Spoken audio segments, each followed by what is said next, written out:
Hi, Model Trainmaster here. Today we'll be reviewing and unboxing the Lionel Hotbox Reefer. So let's get rolling. Going to take a hammer and utility knife. Please be careful when you're doing this sort of thing. Be careful around, these are tools.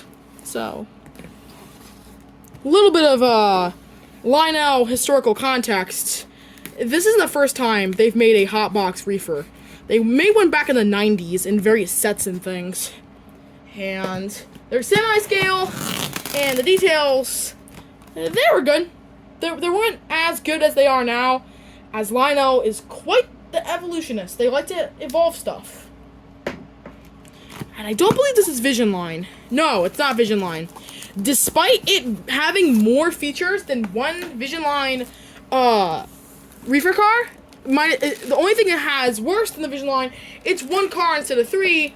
It has more features than the most advanced Vision Line car, despite it not being Vision Line.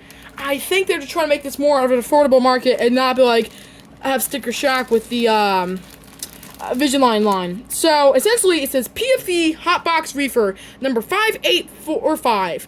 Flickering lights, smoke, screeching, and dialogue during a hotbox. Operates on command and conventional layouts, and 031 minimum curve.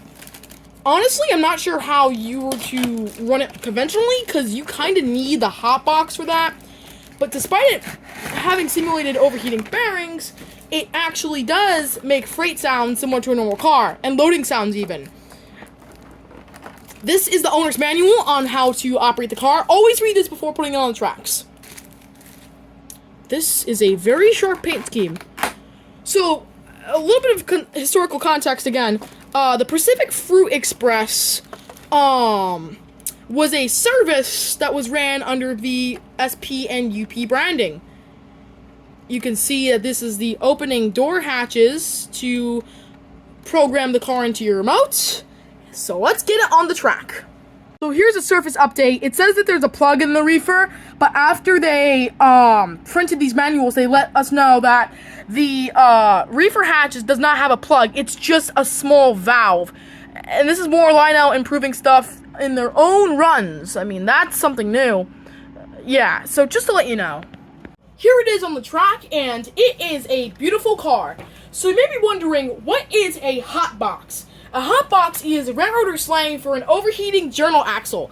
What you see here, the journal axle, back in the day, before roller bearings were a thing, and even now they're still a bit of a concern, but back in the day they really were.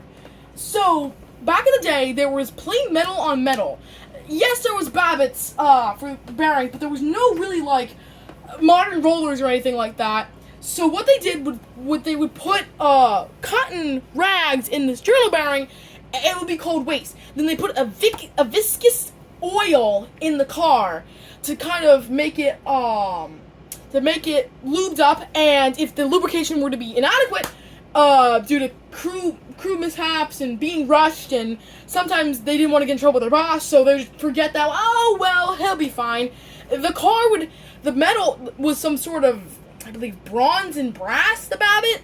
I don't remember. And then copper, tin, and brass, I believe, I could be wrong. Or something else, like lead or tin. I don't remember what the composition is, but it's a very low melting point. So when it would wear away and put steel on steel. And as you know, steel on steel made a horrific screeching noise. And it would screech, and there would be fire and smoke. On wood cars, it could burn down the entire car. But on steel cars, it had better protection, but still could warp the axle, crack the axle, and even cause a massive derailment. You might want to put it into minimum, but we have run program. I want to put it into program. I'm going to set up the legacy remote.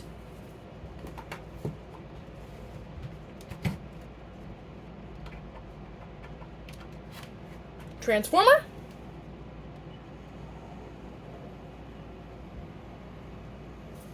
So a minute. Alright.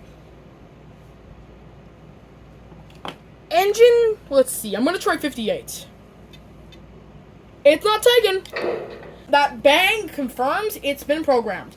Now, if you go here, I hit engine, 58, and the set button, just like the programming. But if you go to info, you want to assign a name. This has been mentioned.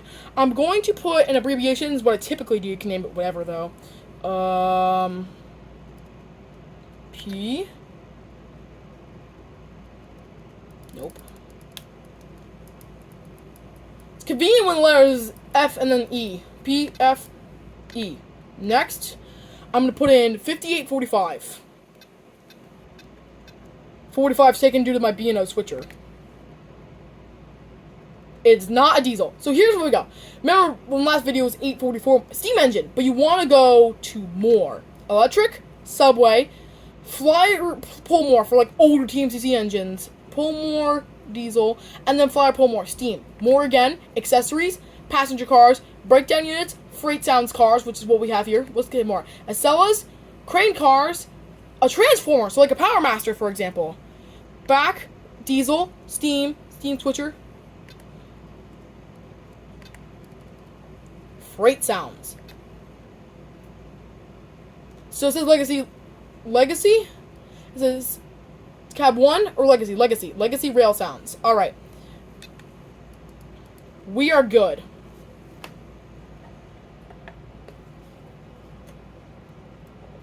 Let's put it back into run sounds. Now, a precautionary moment. I put the smoke on. This is something you have to do if your smoke unit is on. You can just turn it off. You can turn off the smoke unit on locomotives. Can't do it here on the remote. A more foolproof method is to just hit the switch. It's just hit off if you're not running smoke fluid. However, I am running smoke fluid. So I believe it's this hatch, although I could be wrong.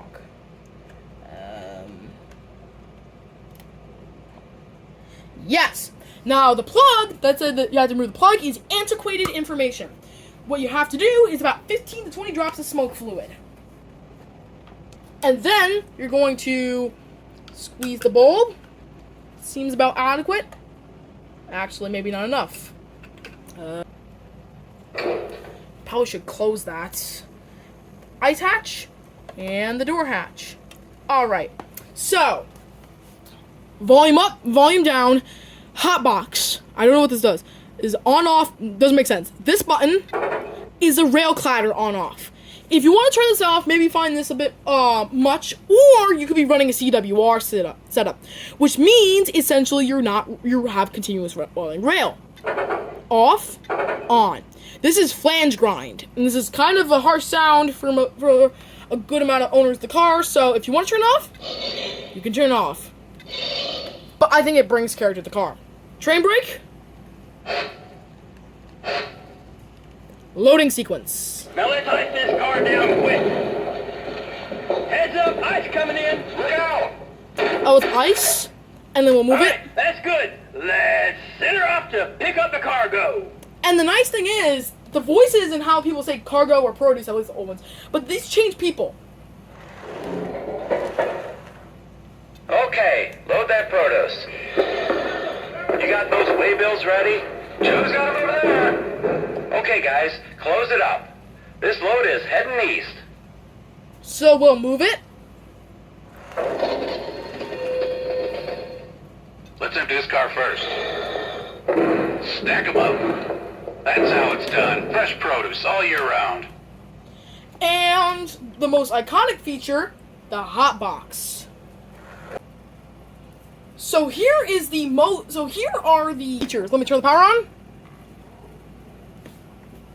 And address my Strasbourg 8618 from Atlas.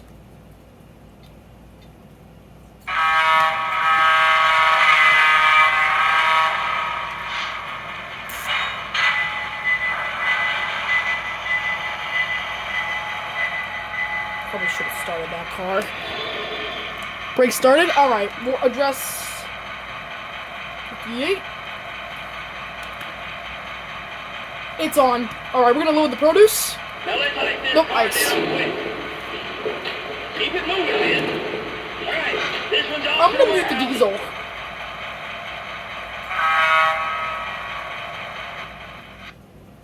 I've muted the diesel so you can hear the sounds from the car better.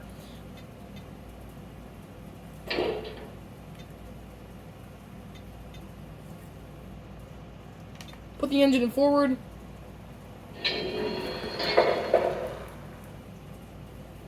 And I'm going to go back to 58. This is why trailing's probably so popular. Nope, that's wrong car. 58. Okay, guys, so let's load those perishables. Stack them up. One more layer. Okay, guys, close it up. This load is heading east. And then I'm going to move it.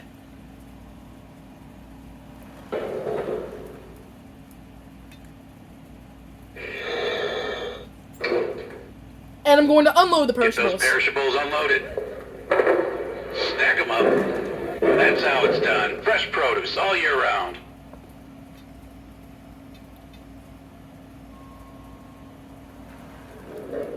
Let's reload the car. Okay, let's get those cars ready for ice. Oh, they're getting re-iced now. I guess they're melt by the time they Those turn. blocks are heavy. Alright, this one's off to the warehouse. So my 8618 made for a good demonstration engine because it was easy to unpack, but also because it does not have fancy Odyssey speed control. It may have cruise control, but no fancy Odyssey speed control. Because of this, you can hear the car slowing down. And speeding up.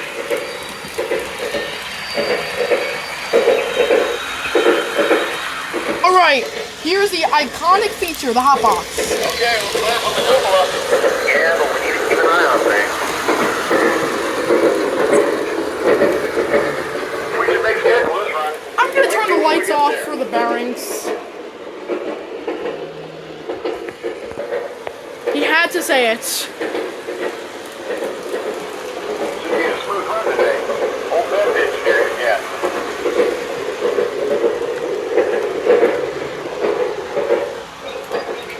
Yep, he had to say it.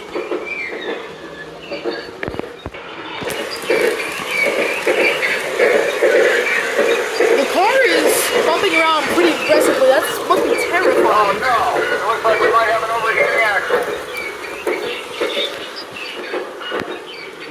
Uh-oh, I think we So if I stop it right now, things will de-escalate, but I'll run it. might have an overheating axle. I'm gonna let things escalate for the video purposes. Uh-oh, I think we have a big problem. Maybe a hot spindle. And it gets worse. We need to stop that thing. We got stopped.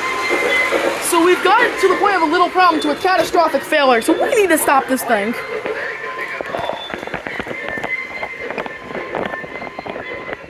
Oh, that sounds terrible. There's the Babbitt noise I'm talking about. Let me stop the engine. Engineer, stop the train. We got a hot box. There's the smoke! We gotta put the fire out I now, or we're don't not know going how anywhere. easy it is to see on camera, but it's smoking. Oh, there we go. That was a nasty smoke. Careful there, it's a blazer. Flames jump out all over the place. That is not good. We need to cool that spindle. Throw some dirt on it.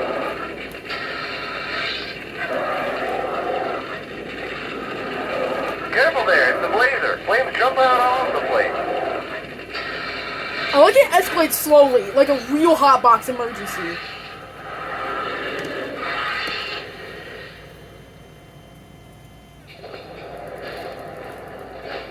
Whew. I hate days like this. I hear you on that. Not a fun time for the crew. Just pull this car out of the train and onto the siding. Yeah, this car is not working. That car is toast. We need to get rid of this thing on the train. Okay, we can move on now. But we're gonna need to get this car back to the yard. You can hear the car all... That's fine. And the car actually has an electrocoupler for this kind of thing. Nope.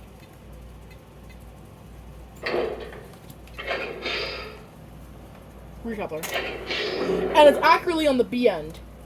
So, here's a bit of a gross thing warning. This might gross out some people, so just to let you know.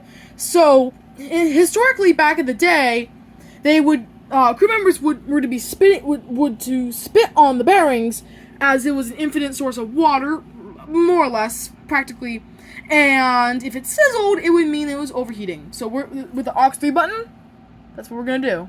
That journal looks warm. Give it the spit test. Sweet. Yep, she's sizzling all right. Grab me some oil. And as a little bit of a throwback to my very first video, we're gonna do a flat spot video. Flat spot feature. Have that.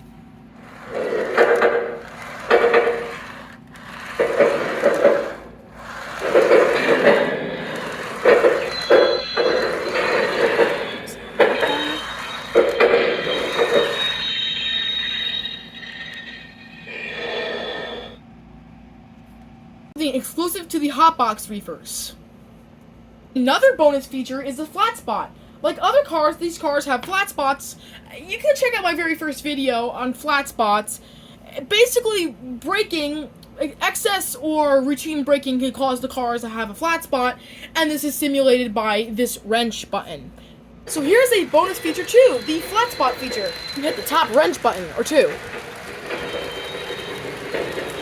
And it sounds, but it gets really bad.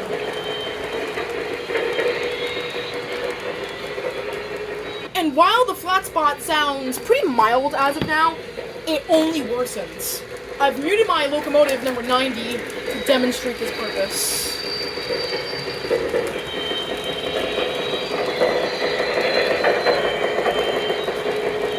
This car is really prone to being damaged. Hotboxes are now flat spots of the standard railroad equipment. This is standard among pretty much all Lionel Freight Sounds equipment. So if we slow it down, you can hear it slowing down. And that's not the engine chuffing, that's the flat spot of the car. If you want to get technical, flat spots once every rotation allows 4 shells per rev on a locomotive.